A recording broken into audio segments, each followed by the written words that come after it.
বেড়াচ্ছে বেড়াচ্ছেন, শুধুমাত্র বড়কলা না, জানি না বড়কলাতে ওনার কোনো চিন্তাধারা রয়েছে কিনা জানি না, উনি বেড়াচ্ছেন।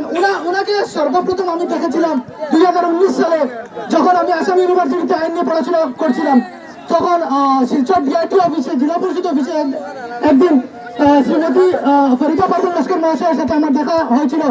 তখন আমি বরাক উপত্যকার কাসার করিমগঞ্জ এবং হাইলাকান্দির ইলেক্টেড উইমেন রিপ্রেজেন্টেটিভের আমি মাস্টার ট্রেনার ছিলাম। তখন আমি ইউনিভার্সিটিতে আইন নিয়ে পড়াশোনা করছিলাম, ওনার সঙ্গে তখন দেখা হয়েছিল। তারপর আর আমার দেখা হয়নি। তারপর ইদানিং আমার আজকে নিয়ে সম্ভবত 4টি প্রতিযোগিতায়, মনোরঞ্জনমূলক প্রতিযোগিতায় ওনার সাথে আমার দেখা হয়েছে। জানি না, অনেক মানুষ বলে যে প্রতিবাদী কণ্ঠ তো আর এমনি তেমনি পাওয়া যায়নি, নিশ্চয় কোনো কারণ রয়েছে। প্রতিবাদী কণ্ঠ আমাকে কেন বলা হয়নি, নিশ্চয় আমি সেই পর্যায়ে গিয়ে পৌঁছিনি। উনি একটা ট্যাগ পেয়ে গেছেন।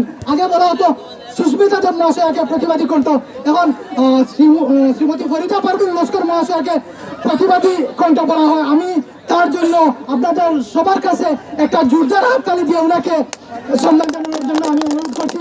আর আমি আশা রাখি ভবিষ্যতে আমরা শুধু খেলাধুলার কোনো প্রোগ্রাম ছাড়াও আমরা খেলাধুলার ঊর্ধ্বে, রাজনীতির ঊর্ধ্বে, অরাজনৈতিক আমরা প্রোগ্রাম হাতে নেব। আশা রাখি আমি আপনাকে নিমন্ত্রণ জানাবো, এবং আজ যেভাবে আপনি আয়োজক মন্ডলীর নিমন্ত্রণে সাড়া দিয়ে এসেছেন, ভবিষ্যতে আমি আপনাকে পাবো, আমাদের পাশে পাবো। আর রাজনৈতিক অঙ্গিনায় আপনার ভবিষ্যৎ যাতে উজ্জ্বল হয়, সেই আমি আশা কামনা করে আমার বক্তব্য এখানে শেষ করলাম। ধন্যবাদ।